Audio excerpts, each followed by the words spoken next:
आगे बढ़ेंगे। देश भर में एसआईआर को लेकर जारी बहस के बीच चुनाव आयोग ने बिहार में ड्राफ्ट वोटर लिस्ट से हटाए गए 65 लाख मतदाताओं की सूची जारी कर दी है।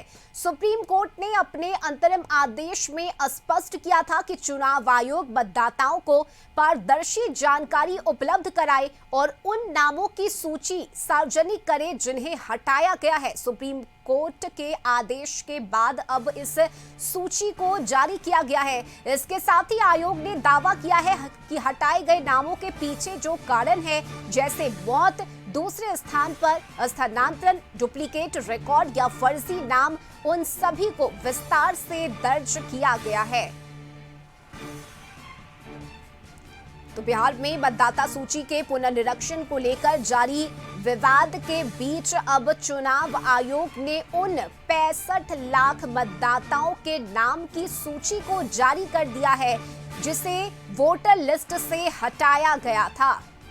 और ज्यादा जानकारी लिए सहयोगी राजीव रंजन हमारे साथ जुड़े हुए हैं। राजीव, देखिए 65 लाख मतदाताओं के नाम को इस वोटर लिस्ट की सूची से हटाया गया, जिसके बाद विपक्ष ने कई आरोप भी लगाए। ये तक कहा गया कि बीजेपी की साजिश के तहत ये पूरा खेल खेला जा रहा है बिहार में। लेकिन अब चुनाव आयोग ने ये लिस्ट जारी की है। साथ ही चुनाव आयोग ने यह स्पष्ट भी किया है कि किन वजहों से इन नाम को हटाया गया है। देखिए रश्मि, इसको लेकर के जिस तरह से राजनीति हो रही थी, बयानबाजी हो रही थी, यहाँ तक कि मतदाता अधिकार यात्रा भी निकाली गई है। अभी कल ही शुरू हुआ है राहुल गांधी और तेजस्वी यादव का और महागठबंधन के नेताओं का। और ऊपर से जो सुप्रीम कोर्ट का जो आदेश आया कि आप वो जो नाम हटाए हैं 65 लाख लोगों का, उनका लिस्ट जारी करिए और किन कारणों से हटाया गया है वो मेंशन करिए। इसके तहत चुनाव आयोग ने वो लिस्ट जारी कर दिया है और हर मतदान केंद्र पर उस लिस्ट को चिपकाया गया है। और यह कहते हुए चिपकाया गया है कि आप देख लीजिए कि अगर इस लिस्ट में आपका नाम नहीं है, अगर आप इस किन अर्हताओं के चलते आपका नाम हटाया गया है, अगर वो आप अर्हता प्राप्त हैं और उस तरह की मान्यता प्राप्त है और उस तरह का कागजात आपके पास है, तो आप अपना आपत्ति वर्ग पत्र जो है दर्ज कराइए। इसको लेकर के चुनाव आयोग ने ये बड़ा काम किया है और ये एक तरह से पारदर्शिता है। जो एसआईआर को लेकर के उठ रहे थे सवाल, उसमें एक पारदर्शिता अब आ गई है।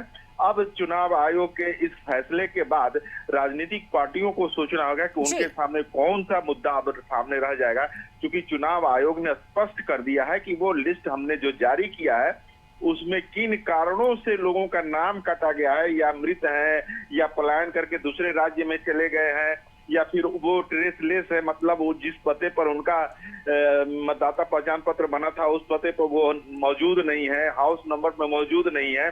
तो उस सब त्रुटियों को देते हुए कि भाई कि किन कारणों से आपका नाम काटा गया, अगर आपका नाम काटा गया है तो आप लिस्ट में देख लीजिए और उसमें जो आपत्ति दर्ज कराने वाली चीज है पूरे डॉक्यूमेंट के साथ चुनाव आयोग के सामने अपना जो है आपत्ति पत्र दर्ज कराइए। और उसके बाद आपका नाम जब सारे आपत्तियों को देख लिया जाएगा तो फिर से मतदाता सूची में डाल दिया जाएगा।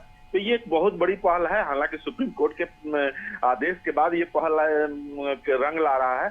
ऐसी स्थिति में आप देखिए कि आगे क्या होता है। बिल्कुल। और अगर आप भी उन मतदाताओं में से एक हैं, अगर आपका नाम भी मतदाता सूची से कट गया है, तो आप चुनाव आयोग की वेबसाइट पर जाकर भी इस लिस्ट को चेक कर सकते हैं। बहुत शुक्रिया राजीव आपका इन तमाम जानकारी के लिए।